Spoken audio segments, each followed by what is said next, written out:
말씀 함께 보겠습니다. 1월 1일 본문인데요. 우리 누가복음 1장 1절에서 10절까지 말씀입니다.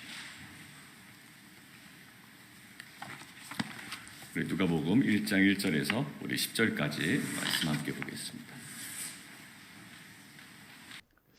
여러분들 오늘부터 2022년도 이제 묵상이 시작이 됩니다.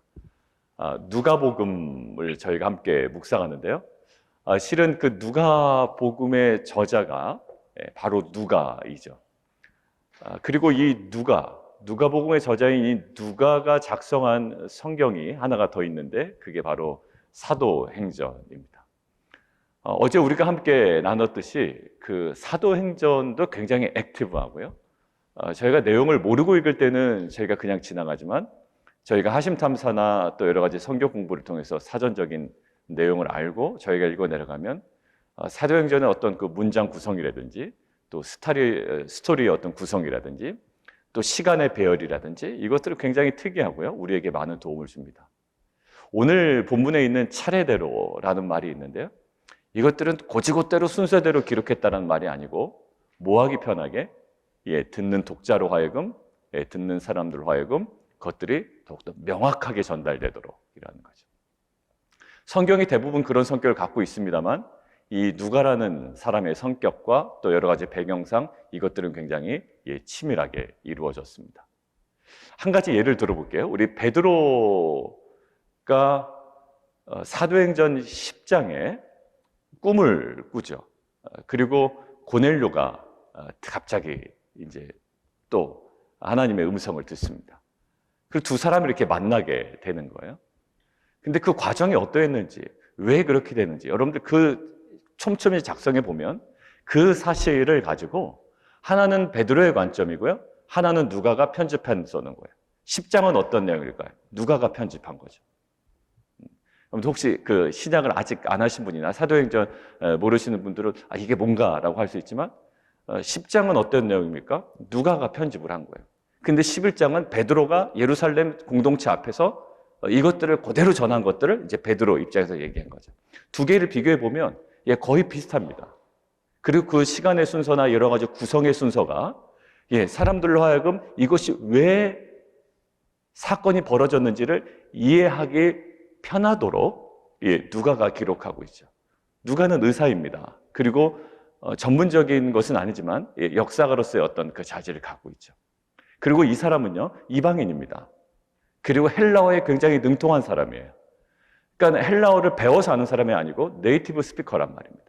그래서 많은 그 예술 작품들, 이것들을 그 예술 작품을 창작한 사람들이 보통 성경의 그 예수 그리스도에 대한 또 복음에 대한 영감을 얻기 위하여 복음서를 참고를 하는데 그 중에 제일 많이 참고하는 이 복음서가 뭐냐면 바로 이 누가복음입니다.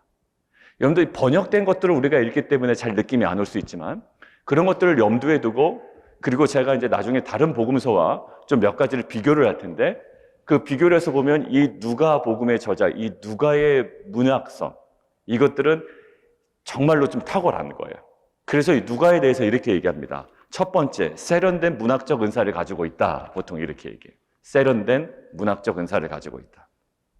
그리고 두 번째가 뭐냐면 역사가로서의 정체성의 의식이 분명히 확고하다라는 거예요. 그래서 오늘 본문 전체를 여는 서론에 있어서 이제 그러한 부분들을 강조하고 있습니다.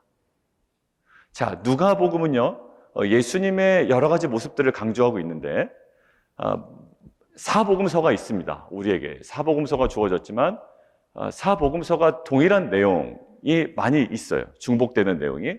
그런데 이것들이 왜 우리에게 주어져야만 하는가라는 질문을 우리가 던지고 성경 공부를 시작했습니다.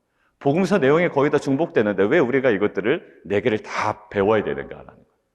근데 이 복음서는요, 각 복음서마다의 특징이 있죠. 그 마태복음만 하더라도 예수님을 어떠한 부분에 집중해서 포커스하고 서술해 나가냐면 예수는 뭐다? 예수는 왕이다라는 거예요. 예수는 왕이다.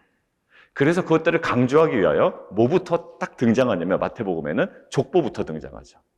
예수님이 어느 족보로 타고 들어오셨는지. 그렇지만 이것을 유대인에게 작성하는 마태복음에도 불구하고 유대인들을 굉장히 정확하게 찌르는 그런 복음서입니다. 왜 그럴까요? 중간에 합당하지 않은 여인들의 이름을 의도적으로 넣어요. 다윗을 강조하면서도. 그리고 마태복음의 그 같은 내용이지만 마태복음은 유대인들을 향해 정말 명확한 다른 복음서와 다른 단어를 구사합니다. 수로보니게 여인을 우리가 하나 예를 들었었는데요. 수로보니게 여인은 다른 복음서는 그냥 수로보니게 여인으로 나와요. 근데 마태복음에서는 유독 뭐라고 나오죠? 가나안 여인이라고 나옵니다. 가나안 여인. 그런데 마태복음은 왜 그러냐면 지금 마태복음은 누구를 향해서 얘기하고 있어요? 유대인들을 향해서. 이 여자 가나안 여인인데 어떻게 됐어요? 하나님께, 주님께 칭찬받았다라는 거예요. 그러니까 그것들을 가져갑니다. 그냥 역사적으로 얘기하지 아니하고 그들의 어떤 그 종교적이나 그들이 갖고 있는 그 상황을 염두에 두고 서술해 가요. 이 마태복음은 예수는 왕이다. 유대인들을 향해서. 그러나 유대인들을 향해서 정확한 메시지를 던지고 있죠. 누가복음은요, 그런 반면에 예수님은 어떤 모습이다? 왕으로서의 화려함 얘기하지 않습니다. 예수는 인간인의 인물, 인성을 강조한 복음서예요. 그래서 어제도 얘기했지만 인성을 강조한 예수님이 정말 그 하나님 앞에 나아가 어떠하는 모습, 기도하는 모습이 굉장히 많이 분포되어 있습니다. 그래서 누가복음을 우리가 보통 뭐라고 얘기하냐면 기도에 관한 특수자료가 있다. 어제 얘기한 것처럼 기도에 관한 특수자료가 있는 복음서예요. 그래서 우리가 누가복음을 계속 이제 묵상하며 나아갈 때 우리가 예수 그리스도에 관해서 배우지만 특별히 예수님의 그런 어떤 그 인성 그리고 예수님의 그 어떠한 그 기도에 관한 부분 그리고 성령에 대한 부분도 많이 강조가 되는데 이것들을 우리가 함께 집중해서 볼 겁니다. 자, 마가복음은요, 고난받는 종에 관해서 집중하고 있어요. 그래서 우리가 고난주간에 많이 묵상할 때 마가복음을 묵상하는 이유는 거기에 고난받는 종의 모습이 기록이 되어 있죠. 그리고 요한복음은 우리가 흔히 아는 대로 예수님은 누구다? 하나님이시다라는 것에 집중해서 이야기하고 있습니다. 결이 완전 다르죠. 그러니까 비슷한 사건들을 기록하고 있지만 관점이 달라요. 하나의 사건을 기록하고 있지만 조선일보와 동아일보와 한겨레 신문의 논조가 다른 것처럼 마태복음과 누가복음과 마가복음과 요한복음은요, 관점이 다릅니다. 근데 관점이 다름이 우리에게 바더가 되느냐? 그렇지 않아요. 관점이 다른 것은 그 예수님과 예수님의 사역과 예수님의 품성을 입체적으로 볼 수 있게 하는 거예요. 하나로만 보면 저희가 완성시킬 수 없는 이 3D를 여러 가지 관점에서 조합하다 보면 어떻게 된가요? 하나의 입체적인 예수님이 나타나고 예수님의 사역이 우리 가운데 전해지게 되는 거죠. 그 중에 우리는 오늘부터 이제 누가복음, 예수님의 인성에 강조된 그리고 기도에 관한 특수자료가 있는 그리고 특별히 헬라어에 굉장히 능통했던 누가의 그 표현과 또 누가의 관점을 통해서 이제 우리가 함께 보려고 합니다. 오늘 본문을 통해서 함께 좀 들어가시죠. 자, 오늘 1장 1절에 이렇게 되어 있습니다. 우리 중에 이루어진 사실입니다. 여러분들 이 첫머리는 굉장히 중요합니다. 왜냐하면 우리 지금 성경을 볼 때 여러분들 책을 이렇게 딱 받으시면 어디부터 먼저 보시나요? 저는 앞에부터 봅니다. 이제 어떤 내용들이 여기 있는지 목차를 보게 된단 말이에요. 목차를 보게 되고 전체적으로 구성이 어떻게 되어 있나 보게 되죠. 그리고 대부분 목차들이 다 대부분 나열이 되어 있습니다. 근데 이때 당시에는요, 두루마리예요. 두루마리로 기록되어 있으면요, 이것이 단순히 어떻게 훑어볼 수 있는 어떤 물리적인 제한이 있습니다. 한계가 있어요. 그래서 이 누가가 처음에 무엇을 강조하냐면 이것이 어떤 목적으로, 왜, 어떤 동기로 작성되었는지를 명확히 밝히고 있는 거예요. 그런데 오늘 보면 1장 1절에 우리 중에 이루어진 사실이 있다라는 거예요.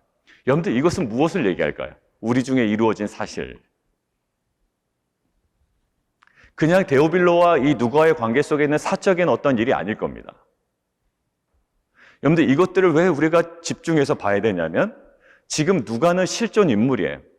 예수의 실존성에 대해서 제가 여러 번 강조했죠. 예수라는 인물이 메시아니 아니냐에 대한 논란은 있지만 예수라는 인물에 대한 실존성을 우리가 거부할 수 없다라고 했어요. 자, 이 복음서가 왜 우리에게 유익이 되냐면 누가라는 실존 인물이 있었고요. 신화적 인물이 아닙니다. 실존 인물이 있었고 그리고 누가가 실제로 기록했던 글이에요. 그러니까 이 사람이 거짓말을 했던 아닌 것, 그것은 우리가 나중에 따져야 될 문제지만 누가라는 인물이 실존을 했고 누가라는 성향이 어때? 헬라어에 굉장히 능통했고 굉장히 자료를 면밀하게 검토했던 역사가요. 그리고 사도행전을 보면 사도 바울과 동행을 하는데 동행할 때 사도 바울의 근처에 없었던 것처럼 보이는 순간들이 나옵니다. 그때 제가 뭐라고 말씀드렸냐면 그때 누가가 뭘 했겠느냐라고 할 때 많은 학자들이 얘기하는 것들이 아마 그 주변을 다니면서 많은 자료들을 수집했을 것이다라는 거예요. 이게 누가의 특징이에요. 그래서 많은 것들을 수집하고 지금 어떻게 되냐면 지금 이미 그 당시에 누가의 전언에 의하면 그 당시에 이미 목격자와 말씀에 일꾼된 자들이 그 내력을 저술하려고 붓을 든 사람이 많다라는 거예요. 도대체 어떤 일에 대해서 이렇게 붓을 든 사람이 많으며 이것들을 전하는 사람이 많으며 목격자가 많은 걸까요? 여러분들 이것들은 우리에게 분명한 사실을 알려줍니다. 예수 그리스도에 관한 내용이거든요. 지금 누가가 뭐 한가한 다른 얘기하고 있는 게 아니에요. 예수 그리스도에 관한 사실이에요. 예수 그리스도의 나심과 예수 그리스도의 고난받으심과 예수 그리스도의 사역과 그리고 예수 그리스도의 승천하심이 지금 누가복음에 다 기록되어 있는데 이것이 비단 자기의 주장이 아니라 이미 수많은 목격자들이 있고 이것들을 여러 가지 목적대로 저술하려는 사람들이 많았던 거예요. 여러분 이것들은 우리에게 굉장히 놀라운 사실을 알려줍니다. 그것들은 실제였던 거예요. 예수 그리스도의 그 탄생과 그리고 그의 사역과 고난받으심과 이 죽으심과 그리고 하늘로 승천하시고 부활하시고 승천하셨던 이 사실, 우리 중에 이루어진 사실, 이것들을 지금 누가는 주목하고 있는 거죠. 저는 여기서 조금 더 우리의 삶으로 들어가기를 원합니다. 어떠한 부분으로 들어가기를 원하냐면 우리는 어디에 관심을 두고 있죠? 내 주변에 일어난 일들, 내가 주식을 투자했는데 뭐 비트코인이라든지 뭐 도지코인이라든지 여러분들 뉴스가 여러 가지 뉴스가 많이 나오더라고요. 2021년 1월 1일에 만약에 그 코인을 샀다면 2021년 12월 31일 지금이라면 그 돈이 얼마가 되었을까? 뭐 이런 기사도 제가 읽었어요. 뭐 많은 기사가 있더라고요. 여러분들 우리는 수많은 이야기들 하고 삽니다. 그리고 수많은 이야기들에 관심을 갖고 있죠. 근데 오늘 누가복음을 통해서 우리가 집중하기를 원하는 거예요. 이제 누가복음을 우리가 묵상할 때 우리는 수많은 내 주변에 일어나는 일들을 이야기하고 관심 갖고 거기에 집중하려는 모습이 우리 가운데 여전히 있죠. 그런데 누가복음 우리가 묵상할 때 하나님께서 오늘 본문을 통해서 우리 가운데 도전하시는 것은 뭐냐면 나의 스토리에 집중하는 게 아니라 이제는 나를 위하여 이 땅에 오신 예수 그리스도에 관하여 그리고 예수 그리스도의 사역에 관하여 그리고 예수 그리스도의 그 성품에 관하여 우리가 더욱더 집중하는 공동체, 그러한 시즌이 되기를 원해요. 우리 중에 이루어진 사실, 이것들은요 단순히 나의 주머니 사정에 변화되는 것을 이야기하지 않아요. 우리의 어떠한 그 삶에 또 나의 그 주변에 일어나고 있는 자녀에 관한 이야기, 물론 그것도 포함될 수도 있지만 우리가 정말로 먼저 집중하기를 원하는 것은 예수 그리스도에 관한 거예요. 주님이 누구신지, 그리고 그분이 어떤 일을 하셨는지, 그분의 성품이 무엇인지 우리가 이 누가복음의 흔적을 통해서 우리가 하나하나씩 알아가기를 원합니다. 이 예수 그리스도에 대해서 더 깊이 묵상할 때 예수가 누구신지, 그분이 우리를 위하여 행하신 것에 우리가 집중하며 나아갈 때 오늘 누가가 강조했던 이 포인트, 4절, 알고 있는 바를 더 확실하게 하려 함이니라. 왜 누가가 더욱더 이것을 강조했을까요? 이것이 우리 삶의 가장 궁극적인 유익이 되기 때문이에요. 여러분들은 이것은 새로 우리 가운데 실제적으로 느껴지지 않습니다. 지금 어디에다 투자를 해야 되며 우리가 어디에 관심을 가져야 되며 내 주변에 일어나고 있는 일이 무엇인지에 대한 관심에 온통 우리의 마음이 뺏기는 세상에 우리가 정말 새벽마다 특별히 이 2달의 시즌에 걸쳐서 이 누가복음을 통해 예수를 더 깊게 알아가는 것은 찬송가의 가사처럼 예수 알기 원하네, 이것이 우리의 삶의 가장 근원적인 유익이며 이것을 통해 하나님께서 우리 가운데 복음으로 새롭게 행하실 것들을 우리가 기대하며 나아갔으면 좋겠습니다. 이 데오빌로 각하에게 이 모든 일을 자세히 그리고 차례대로 써보낸 누가의 마음이 우리를 향한 예수 그리스도의 정말 그 사랑의 마음인 줄 믿습니다.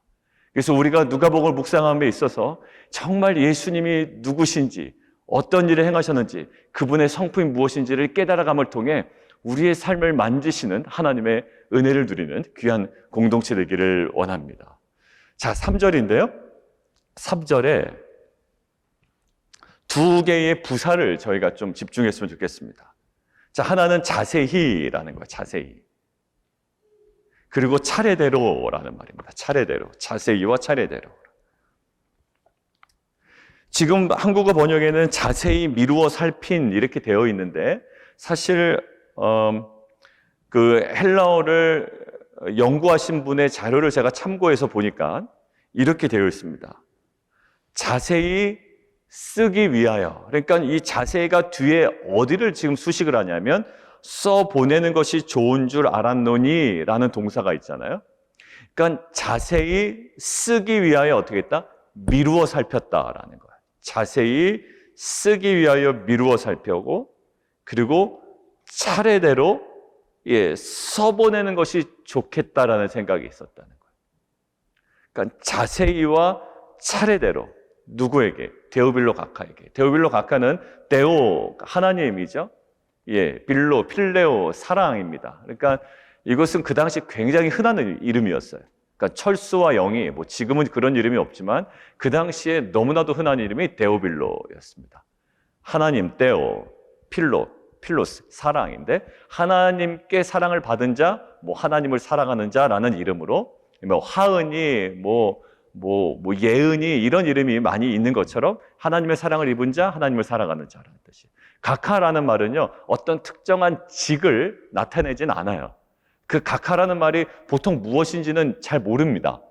지금 그때 당시 가카라는 이 표현이 어떤 위치였는지는 정확하게 드러나지 않는데 아마 그냥 고위 관료, 높은 직을 갖고 있었던 사람이 아니었겠냐. 정확히 누구였는지는 이야기하지 않고요. 잘 모르겠습니다. 그런데 지금 그 사람의 상황이 어떠하냐면 그 사람이 뭔가는 알고 있습니다. 예수의 사역을 처음에는 알고 있어요. 우리도 예수님에 대해서 어느 정도는 알고 있죠. 우리가 예수님 하면 다 이야기할 거리가 있을 겁니다. 그런데 초기 기독교 운동에 대한 인식도 이 데오빌로라는 사람이 어느 정도 갖고 있었던 거예요. 왜냐하면 우리 중에 일어난 사실에 대한 어떤 지식이 어느 정도 있었고, 그런데 핵심적인 요소에 대해서는 아주 정확하게 이해하지 못했다라는 거예요. 여러분들 이것이 누구를 얘기할까요? 이것이 바로 저와 여러분을 이야기하는 겁니다. 복음서 잘 압니다. 예수에 관해서 우리가 잘 알고 있습니다라고 우리가 생각을 하고 있지만 사실 우리는 누가복음을 처음에 시작하는 데 있어서 데오빌로와 같은 입장이라는 것을 우리는 인정하고 이 복음서에 들어가야 됩니다. 왜냐하면 우리가 다 안다라고 하는 순간에 묵상이 잘 안 돼요. 큐티 할 때 우리 청년부들하고 큐티 훈련할 때 가장 이제 반복되는 얘기가 그거였습니다. 큐티를 깊게 못하는 형제 자매들이 항상 얘기하는 게 있어요. 이 본문은 내가 너무 잘 알아서. 근데 제가 그때 얘기했죠. 너무 잘 아니까 본문을 저도 묵상해야 되는데, 그러니까 아는 게 아닌 거예요. 그러니까 안다고 얘기하지만 제대로 알지 못하니까 아는 것처럼 생각하고 큐티도 묵상도 안 되고 모든 것들이 다 안 되는 거죠. 우리는 우리의 존재가 바로 데오빌로 가카라는 뭔가 명시되진 않았지만 하나님을 사랑한다고 얘기하고 하나님의 사랑을 입는다라는 이름을 가졌지만 그리고 예수의 초기 사역을 알고 있지만 예수의 운동에 어느 정도의 지식을 갖고 있지만 핵심적인 요소에 대해서는 아직 우리가 모르는 존재. 그에 대해서 어떻게 접근하시냐면 자세히 그리고 차례대로. 이 차례대로라면 아까 얘기한 대로 시간의 순서뿐만 아니라 공간의 움직임을 통해서 누가는 얘기할 겁니다. 이 흐름이 어떠한 것인지 알 거예요. 그리고 어떤 사건의 흐름에 대해서도 이야기할 겁니다. 이 모든 것들은 하나님께서 우리에게 아주 친밀하게 다가오시는 누가를 통해서 다가오시는 알지만 아직 핵심적 요소를 깨닫지 못한 더 우리 가운데 깨달음과 그 은혜가 필요한 우리들에게 다가오신 하나님의 음성 또 하나님의 은혜인 줄 믿습니다. 자, 이러한 기대를 가지고 우리가 그 누가복음을 같이 나갔으면 좋겠고요. 자, 그 다음에 5절부터 우리 10절까지 이제 새로운, 갑자기 예수님의 이제 등장을 해야 되는데 그 전에 이제 다른 배경이 나타나는 거예요. 자, 5절에 등장하는 두 인물이 있는데 사가랴하고 엘리사벳입니다.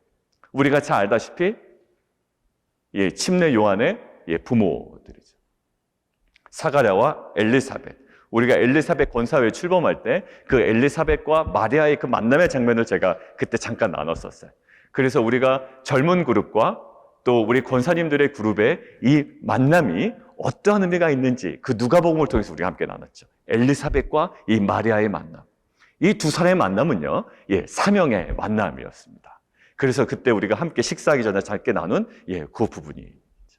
여러분들 사가랴 엘리사벳. 근데 이 사가랴 엘리사벳이 어떤 인물인지에 대해서 누가는 집중하고 있는 거예요. 누가의 흐름을 따라 타고 가죠.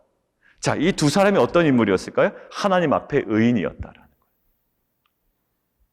그냥 뭐 지나가는 사람이 아니었습니다.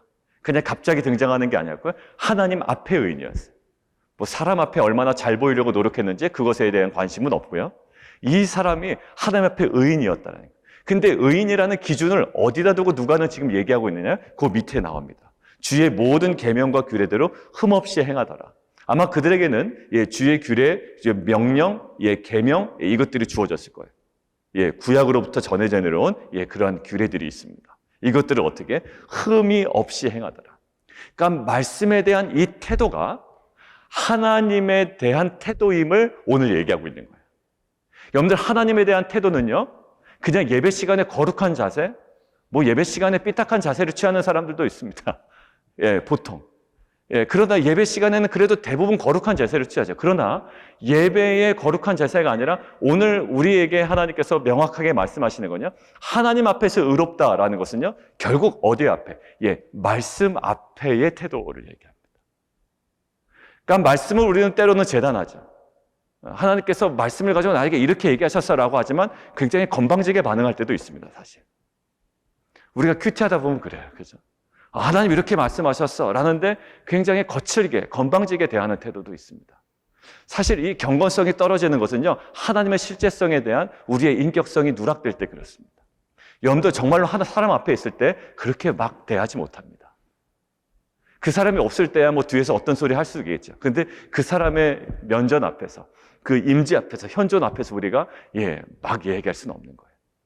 이 말씀이 하나님이시라는 이 사실 앞에 우리의 그 묵상의 태도가 이제는 조금 더 깊어지고 더 내면화되어지며 더 인격적이 되기를 원합니다. 이것은 단순히 우리가 뭐 이것을 깨달았어, 그냥 어떤 깨달음을 이야기하는 게 아니에요. 하나님 앞에 서는 거거든요.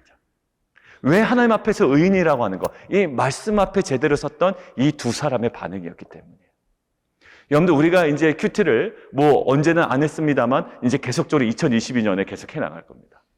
이제 우리가 깨달은 내용, 어떤 교훈을 획득하는 정도가 아니라 살아계신 하나님과의 그 인격적인, 내면화된 그 깊은 만남이 우리 안에 더 회복되기를 원해요. 그래서 하나님 앞에 의롭다라는 평가가요, 정확한 그 지점으로 돌아가기를 원해요. 말씀 앞에 어떠한 태도가 있는지. 깨달음 가지고 거칠게, 무례하게, 그냥 내가 원하는 방식대로 반응하는 것이 아니라 하나님께서 나에게 다가오시는 그 음성대로 우리가 반응하며 우리가 거기에 거룩한 순종으로 나아가는 귀한 공동체가 되기를 원합니다. 여러분들 규례와 흠이 없이 행하더라 라고 이야기하죠. 자, 그런데 그렇게 하나님 앞에 의인이었다라고 평가를 받는 자에게 어떤 그 어제 우리가 함께 나눈 것처럼 한계 상황이 딱 닥치게 되는 거예요. 7절에 엘리사벳이 잉태를 못함으로 그들에게 자식이 없고 두 사람의 나이가 많더라. 구약시대 때는 하나님의 징벌을 받은 상태가 임신하지 못한 상태로 오인될 수가 있었습니다. 그죠? 그것이 굉장히 힘든 거예요. 그 상황 자체가. 그런데 오늘 누가는 아주 친절하게 우리에게 얘기합니다. 자식이 없다. 이제 두 사람의 나이가 많다라는 거예요. 어떤 그 한계 지점까지 다다랐습니다. 정말 하나님 앞에 의인이었던 이 두 사람이, 그리고 엘리사벳이 오히려 하나님의 그 축복의 상징인 이 자녀를 잉태하는 일에 실패하게 되는 겁니다. 하나님 말씀 앞에 온전히 섰던 자가 말씀과 규례와 그 어떠한 계명, 흠없이 행했던 자, 그래서 하나님 앞에 의인이었다라는 그 칭함을 받았던 자가 오히려 인생의 실제에 있어서는 한계에 딱 부닥치게 된 거예요. 자, 그럼에도 불구하고 이 사가랴의 모습을 보실까요? 8절입니다. 그 반열의 차례대로 하나님 앞에 제사장의 직무를 행하기 위해 나가죠. 근데 뒤에 자료에 보면요, 제사장 수가 어쩌? 굉장히 많았다. 뭐 제사장 수가 뒤에 보면 18,000명이었기에 평생 한 번 정도 성전에서 분향할 수 있었습니다. 이렇게 나와 있는데, 맞아요. 그래서 제사장의 전례를 따라 9절에 보면 제비를 뽑습니다. 그 제비를 뽑아요. 그러니까 누가 정해준 게 아니고 제비를 뽑아서 그것을 자기의 순서를 정하게 되는 거예요. 여러분들 제비를 뽑았다라는 말은 도대체 뭘까요? 그 안에 뭐가 있을까요? 우리가 그 하나님의 섭리에 관해서 배울 때 교리 과정에서 이 제비를 뽑는다라는 부분에 대해서 이야기를 나눴습니다. 이것들은 뭘까요? 예, 지금 이 제비를 뽑았다라는 것은요, 하나님의 그 주권적인 섭리가 이 것에 반영이 된 거예요. 여러분들 어디를 뽑나요? 제비를 뽑을 때 누구를 또 등장하죠? 누가복음에서 나왔고, 누가가 기록한 어디에서? 사도행전에서 어느 부분이 나옵니까? 맞아요. 그 가룟 유다가 죽습니다. 그리고 한 명을 뽑을 것인지 말 것인지를 무엇을 통해서? 이 베드로가 말씀을 묵상하는 가운데 공동체와 함께 기도하는 가운데 어디를 이렇게 보죠? 시편의 말씀을 봅니다. 다윗이 작성한 시편인데 그것을 한 명을 뽑아야 되는 말씀으로 컨펌을 받죠. 거기서 중요한 건 성령 안에, 기도 가운데, 그리고 두 번째, 공동체 안에서 이것들을 컨펌합니다. 그러니까 우리가 큐티라는 것이 굉장히 거기에 아주 명확하게 들어있어요. 남들이 보면 굉장히 욕할 가능성이 많은 본문이라고 그랬죠. 어떻게 뜬금없는 본문을 가지고 한 명을 뽑을 것이냐 말 것이냐라는 컨펌이 되는 말씀으로 인용할 수 있느냐. 마음대로 해석하는 거 아니냐라고 하지만 큐티가 사실 그렇습니다. 어느 거예요? 성령 안에서 그리고 공동체 안에 컨펌되는 거예요. 그래서 그것을 뽑습니다. 그리고 하는 순간 한 명을 뽑기로 하죠. 근데 한 명을 뽑기로 하는데 두 명이 나타납니다. 자, 두 명 중에 누구를 뽑을 것이냐라는 거예요. 자, 요셉이냐 아니면 다른 사람이냐, 누구였죠? 갑자기 이름이 생각이 안 나네. 마띠아. 마띠아. 맞죠? 마띠아 선출이죠. 누구를 뽑을 것이냐라는 거예요. 그때 어떻게 뽑습니까? 제비를 뽑아서. 이력서가 많은 사람은 오히려 떨어지고, 마띠아를 선출하죠. 이것이 어떻게? 하나님의 그 섭리예요. 오늘 보면 이것이 왜 중요하냐면, 제사장의 전례를 따라 어떻게 제비를 뽑습니다. 그런데 마침 이때 주의 성전에 들어가 분향할 때가 된 거예요. 그래서 모든 백성을 분향하는 시간에 밖에서 기도합니다. 그러니까 지금 사가랴는 안으로 들어가고 백성은 밖에서 뭔가 분리된 상태에서 지금 이제 기도를 하고 분향을 하고 있습니다. 근데 이제 뒤에 본문이 오늘 연결되지는 않지만 결국 거기서 주의 사자가 나타나서 이 사가랴에게 임하는 말씀이 있습니다. 여러분들 어디서 무엇을 들었느냐는 매우 중요해요. 여러분들 만약에 여러분들 그냥 말씀의 자리가 아닌데 여러분 만화책 보다가도 깨달음이 올 수도 있죠. 그리고 엉뚱한 얘기하다가 막 깨달음이 올 수도 있습니다. 하나님은 어떻게 해서든지 할 수가 있어요. 근데 저와 여러분이 어느 자리에서 무엇을 들었는지 그 자리도 소중하게 여기는 공동체가 되기를 원해요. 바로 오늘이에요. 사가랴 어디서 무엇을 듣든지 간에 하나님께서 행하실 수가 있습니다. 우리는요, 하나님은 어디든지 계셔라는 이것이 잘못 적용이 되면 우리는 엉뚱한 자리에 가서 엉뚱한 얘기를 듣고 엉뚱한 확신 속에 엉뚱한 주장을 한단 말이에요. 왜 그럴까요? 뭔가 다 맞지가 않아요. 여러분들 죄를 지면서 뭔가 깨달음이 올 수가 있죠. 그것은 반드시 그 죄에 대한 회개에 대한 깨달음일 겁니다. 근데 죄를 지으면서도 뭔가 좋은 아이디어가 떠올랐다. 여러분들 뭔가 이것은 맞지가 않아요. 복권이 당첨되면서라도 우리가 주의를 하겠다라는 그 사행성이 주장되는 그런 어떤 그 마음, 뭔가 기도가 그런 가운데서 이루어지기를 원하는 그 간절함, 여러분들 이것은 뭔가 맞지가 않아요. 오늘 하나님의 말씀이 임하는 그 자리가 어디였습니까? 제사장의 반열대로 제비를 뽑아 그 안으로 들어갔단 말이에요. 여러분들 하나님께서 오늘 우리는 그냥 주변에서 맴돌면서 그냥 깨달음을 얻을 수 있습니다. 예배에 대한 태도도 마찬가지예요. 예배 깊숙이 못 들어오는 우리의 연약함이 있지만 제가 여러 번 강조했습니다만 정말 그 집중력인 것 같아요. 그 예배. 그래서 제가 예전에 부사역자 우리 그 저시아 전사님 설교할 때도 여러 번 강조했지만 앞에서 최대한 열심히 들으려고 자세를 바르게 하고 제가 얘기했습니다.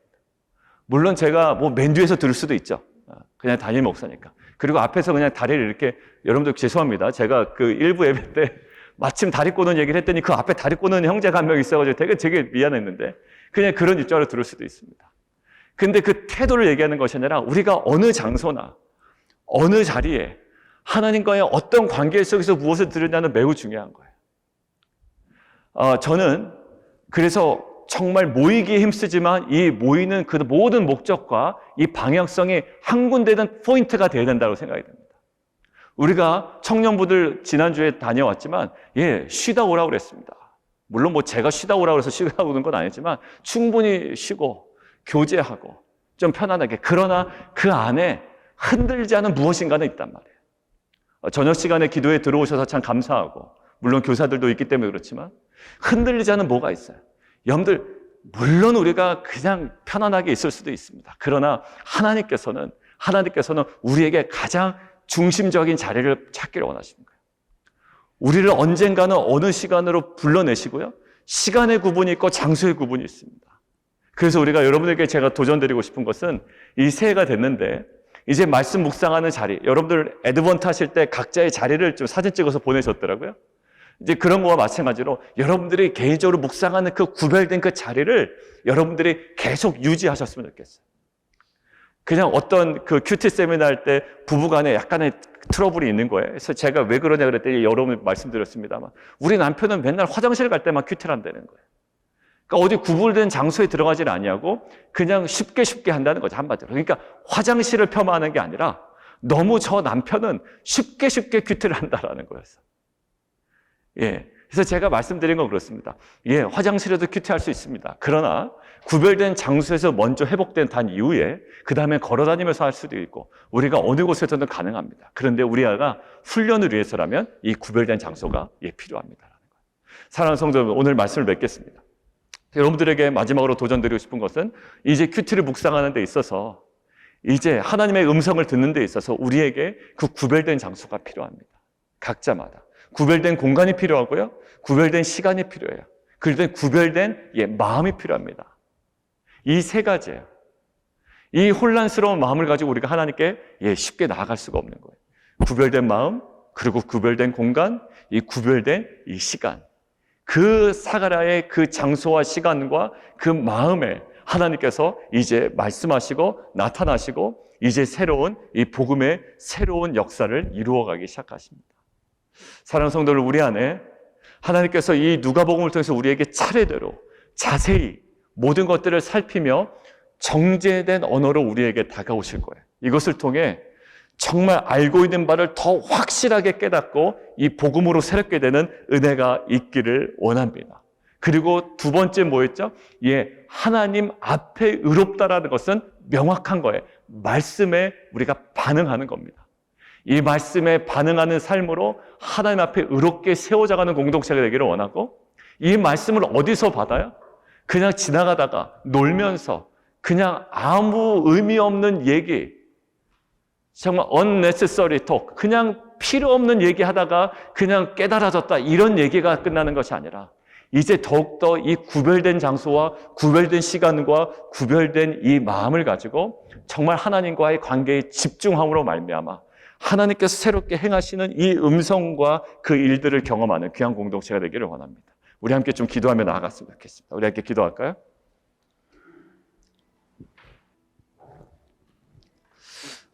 오늘부터 이제 누가복음을 시작합니다. 이 모든 흐름 속에 하나님께서 우리에게 자세히 그리고 차례대로 이 누가를 통해서 데오빌로에게 보냈던 편지가, 이 데오빌로가 사실 우리를 반영할 수가 있습니다.